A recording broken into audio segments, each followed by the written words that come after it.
Hi friends, I'm Abby and welcome back to my channel. Today I'm going to be talking you through all of the books that I read in the month of March. So I want to say before getting into this that March was a very weird reading month for me. I finished a book that I was reading in February, right at the beginning of the month, and then I didn't really read for 2 weeks and I was like in the biggest slump ever, and then suddenly it got to like the 20th of March and I suddenly turned into this like reading machine and I read like everything. So it's bizarre, but it was like a really bad slump. Like I literally hardly read anything, and then suddenly I read everything. Like it was a month of two halves. So at the end of the month, I read 12 books, and out of it, well, I read 9 books, 2 novellas, and I DNF'd a book. And it came to 4,923 pages. Granted that one of the books I predominantly read in February, but the stats all count to March because I finished the last like 300 or so pages in March. I don't really know how to feel about March because the first half I was like, I am not reading at all, where I've lost my whole reading mojo. I am in the biggest slump ever. And then I like just turn into a reading machine at the end. I actually broke out a little bit from my fantasy like bubble this month. So in total I read 8 fantasy books, 2 sci-fi books, and 1 historical fiction. I also read another one which I guess would be a historical fiction, but I DNF'd it, so I don't really know how to fit that with the stats. But one of the books was middle grade, 3 were new adult, and 7 adult. The one I DNF'd was also adult. Yeah, I read 1 5-star, 6 4-stars, 2 3.5 stars, and 2 2.5 stars. And then there was the 1 DNF. And I will say, like, I think my issue was that I had my 1 5-star right at the beginning of the month. Then I had my DNF, and I had like a row of, I had quite a few books that I did not enjoy, which is really sad. That since that 5-star right at the beginning of the month, the rest of the books, I've had, quite a few books that I did not love. And that's sad.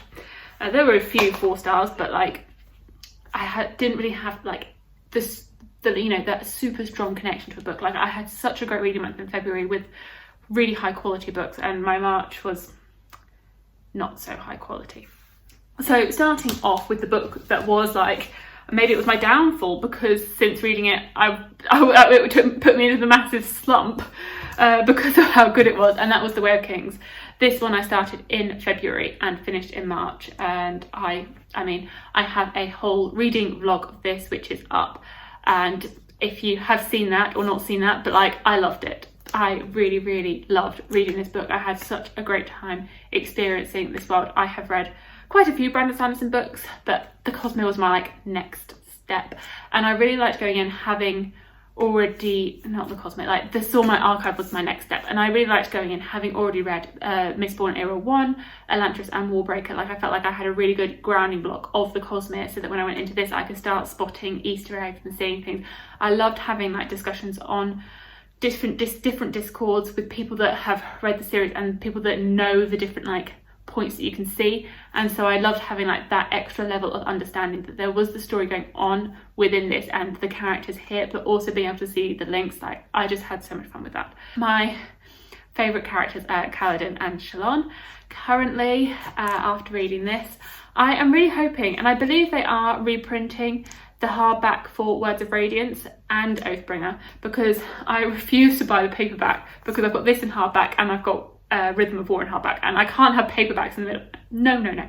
So I believe in September Words of Radiance is coming out, I believe, but like I haven't seen confirmation of that, so hopefully that is happening so I can hopefully continue the series in September with that. But I had so much fun with this and would highly recommend. And if you want to see my like reactions and like the mess that I turned into, then I would recommend watching my vlog of it. So following that like amazing start to the month, things then went downhill, and I read and DNF'd Sea of Rim by Pam Godwin. So this is like a historical romance which is pirate centered, and what I wanted going in, I wanted Bridgerton meets Pirates of the Caribbean. That's what I had in my head. I was like, oh my god, this is going to be amazing. It's going to be like pirates with some romance like Bridgerton, and it was not that. I don't really know how to talk about this. This was the most problematic book I think I've ever read, and I looked at Goodreads, and the Goodreads reviews are glowing and they're so positive, but I cannot recommend this to anyone in good faith. Lots of books I cannot like, and I can see merit in them, and I can see who they would work for, but I do not know who this book would work for, and I don't understand the positive reviews, and I cannot recommend this to anyone. So the first like 5-6 chapters, she's like 14, and then they pretty much act as a catalyst for the rest of the book, and it felt as though the author just wanted the character to be in a certain position in her life, and so she was like, I've got to get her there, so she just rushed making these events happen, which I could have looked past. It's not the best storytelling, but I forgave it. But you get to this point, and the relationship in this is like glorified abuse.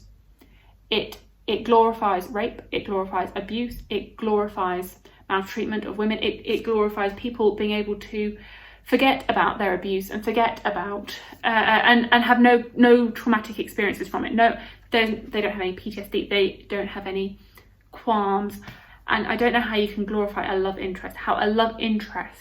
I don't know how anyone could root for them together. And so I got to like 150-ish pages into this, and I couldn't do it anymore. I could not do it. So I pretty much just like flipped through to the end, and I was like, it just seemed to get worse. It got worse, and this was not my like pirate romance with Pirates of the Caribbean meets Bridgerton. It's a struggle to like talk about, because I don't want to be mean towards the author. I don't want to be horrible, because this obviously works for a lot of people, but I don't understand. And for me, this is highly problematic, and it's leaving my house immediately, and I would not recommend it to anyone. Right, moving on.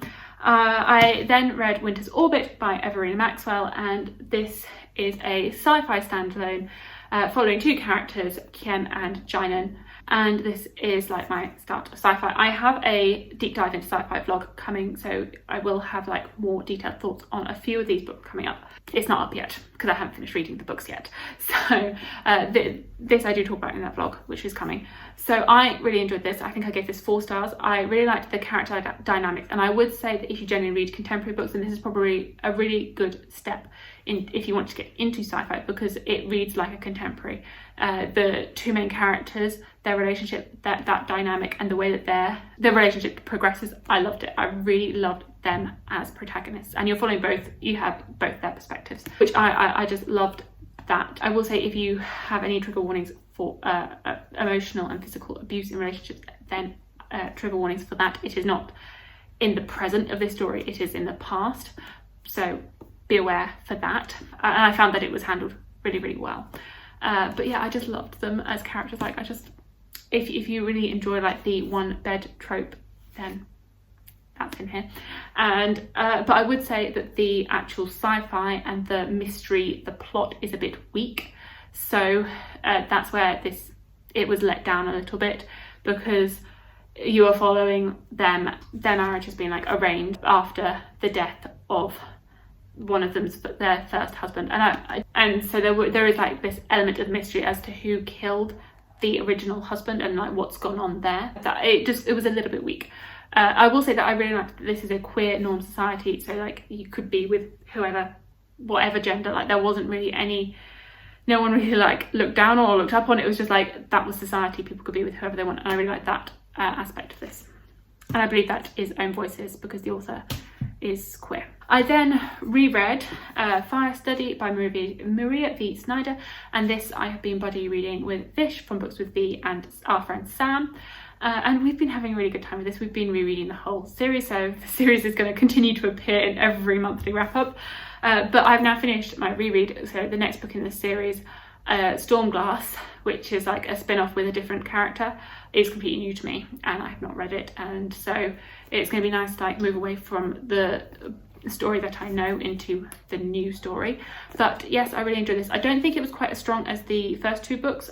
Maybe it's because of being in that slump that I was struggling at the time with reading as a whole, and so I struggled with this a little bit. I don't know. I feel like it could have just been like my personal, where I was, and not the actual book. But for me, it wasn't quite as strong as those first two books. But you know, I really enjoyed it. As I've said with the first two books, these are like adult themes, but with YA writing style. So I'd definitely recommend them if you are wanting to move from YA to adult, or if you generally read from the adult genre and you want, if you generally read from the adult demographic and you want to try some YA, then this might be a good place for you as well. I really liked the characters in this and the world, and I'm very looking forward to continuing in the series, and it's been so fun reading these with Vish and Sam. An audiobook that I read this month was Howl's Moving Castle, and yeah, this is a fun middle grade audiobook that I just put on when I went out for walks. It was pretty short and sweet. I have loved the Studio Ghibli film. I've seen that I don't know how many times because it's the best, and so my feelings towards the story are sort of, well, not tainted, but like they've been influenced by that film because of how much I've seen it. And there are differences between the film and the book. Like, I'd say the film is more of like is more inspired by the book, and so the characters do go off in like different directions, and there are different characters in both. But I mean, I really enjoyed them both, and it would be one of those instances where I think that the film really complements the book. But I do have that, like, I guess more of an emotional connection to the film than the book, because of having seen it first and because of having seen it so many times, that it's really hard to go back to the original text and like see it critically. But yeah, I enjoyed the audiobook. I found it was fun and it was a great listen. I then read The Bone Ships by R.J. Barker, and I did not love this. I just straight out there, this was one of my like 2.5 star books. Just, it wasn't for me, and I was really surprised. I really expected to love this book, because this is advertised as dragons and ships and two nations at war, a prize beyond compare. The ships are built on the bones of dragons, and then they're at war with these, there's wars going on with people fighting over these dragon bones. And so my issues with this, I found the first 100 pages, I just wasn't connecting with anything. Like, I could not get into the world building, I could not get into the characters, I just could not get it at all. But then it got to the 100 page mark, and things started to click. Like, the world building started to click, I started to get on a bit more with the characters. And so I really enjoyed like the pages 100 to 200. Like, I enjoyed that section of the book, because I was like, okay, the world's starting to make sense. I get it. Okay, things are clicking. Oh, I quite like this world. And in this world, it is built on it's quite a matriarchal society in a way. Women rise up by how many children that they bear. If you have carried like lots and lots of children to term, and that you've survived these childbirths, then you rise up in society and you have quite a high place and you are very revered. But then if you can't carry your children to term, or if you die in childbirth, or if they have any defects, then those children are then looked down upon. So it's a very interesting world build. It's a very interesting world in that sense, and that they also slaughter children of their enemies for their ships. So I found like the world building was really interesting. Like, it's a really interesting world, and the history and the society that it is built up on is really interesting. But I really struggled to connect to the characters. I really struggled to connect to them. Like, I didn't feel as though they had much personality. And so you have two main characters in this. You have Joran and you have Lucky Mies, and I didn't really connect to either of them. And then all of the side characters, they all blurred. Like, their names, their personalities, they were a blur. And so that's what I really struggled with the characters. I just really struggled with them. That although the world building, it took me time. It took time for me to connect to it. But eventually I did go, okay, I quite like this world building. I quite like this world. It's interesting. But it was the characters that I really struggled with all the way through. And then this felt like a prologue, a long prologue, because everything that you're told on the back of the book, and I mean, it's not that long of a blurb, it's like 4 sentences, and that's like the whole book. The whole premise of the book, the way this book has been marketed, the way this book has been described, I felt like it was the whole book, and that we didn't really go past the premise. And so I was like, is that it? Like, I was waiting for more to happen and for the plot to progress further than the premise, but it never did.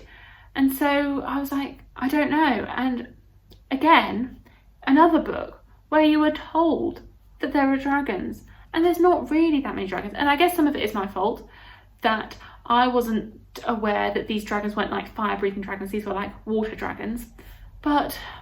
And so maybe that was on me for not having done my research enough, but these aren't dragons that breathe fire. And I don't really, maybe I want a world where the dragons are like living and like the dragons are thriving, and in this the dragons have died out and maybe coming back. But like, I've seen quite a few videos lately on like dragon books, and I really want a book about a book with dragons in it. I really want a book with dragons, but I've just been so burnt by books with dragons in them, the lack of dragons in dragon books that advertise for dragon books, and it's been a struggle. Okay, moving on, because I've still got quite a few to get to.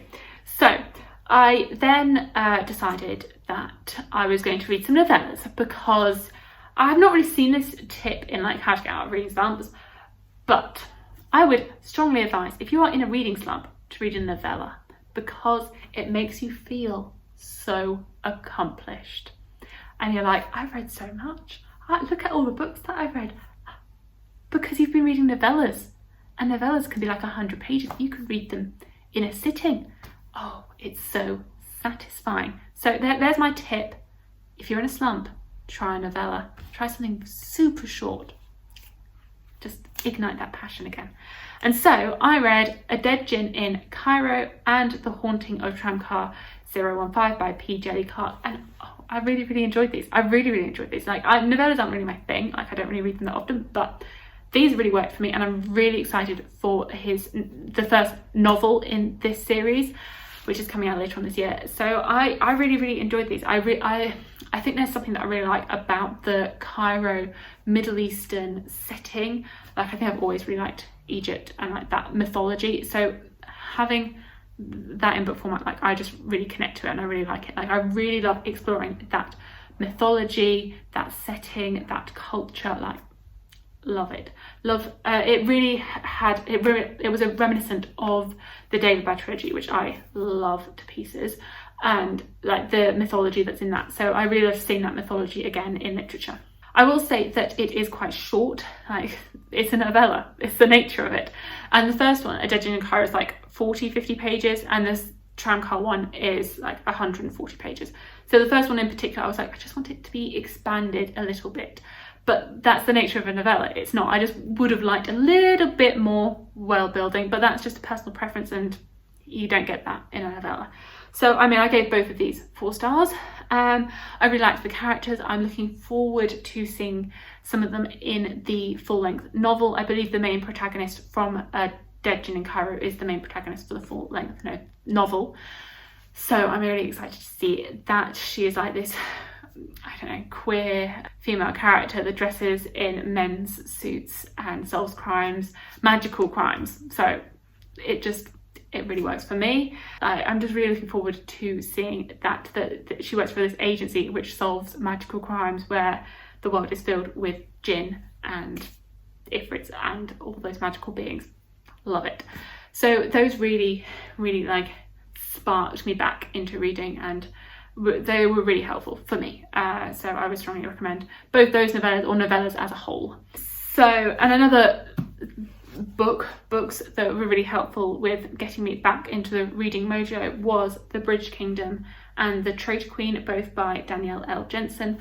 So these are self-published fantasy romance, which were actually good, and I would recommend these. So, I mean, these weren't like amazing, they weren't like the best things that I've ever read, but I had fun with these, and I'd class these at the younger side of new adult. That they weren't young adult, but they weren't quite like the steaminess of like A Court of Silver Flames. They were more focused on plot than on like the steamy scenes. So, but I really enjoyed these. I really liked the characters. In this, you are following a main character, Lara, and she has been sent to a opposing kingdom to be married off to their king, Aaron, and you get both of their perspectives, which I loved, having both the male and the female perspective and seeing both of their sides. And she is sent there by her father to like for espionage and to like conquer their kingdom, and the kingdom that she's been sent to like controls this bridge which connects two islands, and like obviously, and one of the kingdoms wants control of that bridge so that they can have monopoly over the trade. So I really like that like political side of this story, and like the politics combined with the romance and the espionage, and the characters realizing what the situation that they've got into. It's enemies to lovers, if you love that trope, which I do. So yeah, I would recommend these if you're after like a new adult fun time with, there's not really like, it's fantasy because it's a completely different world, but there's not really any magic in it. So if you're, or magical creatures, it's more just like an alternate setting that's not our world. I would say I really liked the second book as well. I found that, I'm not sure, I feel like I might like this one a bit more because of some of the like tropes that were used in it. But yeah, I would strongly recommend these, and yeah, I really like them. It's a duology as well, so easy to finish off, like doesn't take very long. They're both like 300 pages, so not long at all. She is continuing in this world, so she's doing another duology following a couple of characters that we meet in this book, which I think will be really interesting just to see like the world expand. But you can read this as a complete duology, and I definitely think I will continue on to the companion duology, which hasn't been published yet, and continue on in this world because I liked the world building. Well, I listened to the audiobook of Sleeping Giants by Sylvain Neuvel, and another one that I wasn't a fan of, but it was very easy to listen to. Like another one that I would say is really good for if you're wanting to read a book very quickly, because I think I listened to this in like 3 sittings. But like I was cleaning the house and suddenly I listened to like 160 pages. I was like, well, I've only done a little bit of cleaning, where's the book gone? So it was very easy to listen to, and that's because it is in like interview format. But this interview format is why I wasn't a massive fan. In this, you're following a character, and as a child she discovers this metal hand, which then as an adult she starts researching because they start discovering more and more of this body, which is alien. Where has it come from? And what I'll say is that because this is in an interview format, I struggle to connect to the characters because we never had their feelings from inside their head. We just had what was said between them and the interviewer. And so it never felt as though we really had thoughts and feelings and settings expanded. We never got the details, and I wanted just a bit more detail and a bit more inner monologue, which we didn't really get in here. We just had what they were saying. I don't know if that was just a preference, like maybe it's a formatting preference, maybe it's me, I'm not too sure, but it didn't necessarily work for me. I know a lot of people love this, but I've also heard, I've heard from some people that this is the best one in the series, and then it goes downhill. So I've been a bit conflicted on whether I continue or not, because the ending did have like, I was like, oh wow, cliffhanger. So that did really make me think, oh, do I want to continue with this series? Do I want to finish it off? But then I've not been sure because I've definitely heard that people don't like the third book. So then I'm like, do I just read a summary of the second and third book just so that I know how it ends? So if you've read this series, let me know what you think of if I should continue or not. I mean, I think if I did continue, I'd just continue on audio, but do I want to use my Audible credits for a series that I'm not loving? But yeah, I wasn't a massive fan. And then the final book that I read in the month of March was La Part de l'Autre by Eric Emmanuel Schmidt, and this was my French book and for my reading in French for a week vlog, which I will link as well. If you want to hear my full thoughts on it, then they will be available in that vlog. Overall, it's like, if you've ever seen the film Sliding Doors, it's like that, where you get to a scenario, you get to a situation and you could go one way or you could go the other way, and then your life diverts. And you get to see it from both perspectives. And so in this, it's if Hitler got into art school or not, and where his life would have gone or does go if that happened. And you're following like both timelines. You're following the timeline that is history and that we know and that what actually happened, and then you're also following a timeline of what would happen if this was his path in life and where it went. But I found this was a really interesting study on like people as a whole and like our psychology and like how circumstances influence our decisions, and like how we are as people, and what it means to be human, and like does everyone have this capacity to be like this, or is it circumstances that make it like this? Or like, it had lots of those sorts of questions.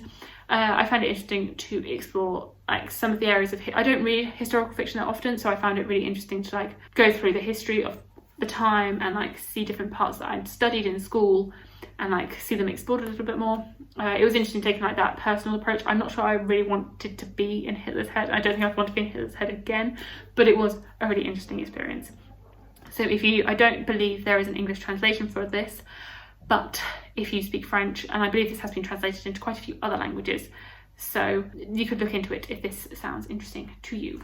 So those are all the books that I read in the month of March. Let me know what your favourite book in the month of March was. Let me know if you have any thoughts on the ones that I've mentioned today. Thank you so much for watching. Please like, comment and subscribe, and I will see you in my future videos. Bye!